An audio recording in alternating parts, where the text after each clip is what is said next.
How to fix Facebook app sound problem.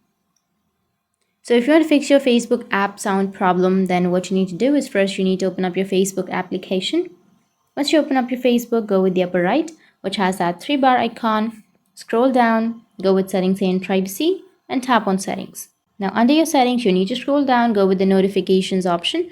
Under notifications, if you're not getting the likes sound on your Facebook, then you just need to simply go with likes or reactions. For example, I'll be choosing comments, and then here you need to enable the notification sound or the app sound. Once you enable the notification sound, then your problem might be fixed. But if that doesn't fix your problem, then you just need to simply tap and hold on to your Facebook application. Go with the app info. Under your app info, you need to tap on notifications, and here you need to turn on the notifications.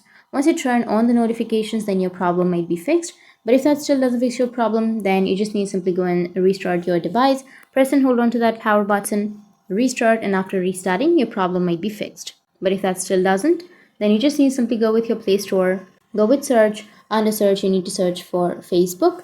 Once you search for Facebook, if you have any updates under your Facebook, then you just need to simply go and update your Facebook application. And after that, your problem will be fixed. That's how you can fix your Facebook app sound problem. And if you have any questions, feel free to comment below. Thanks for watching.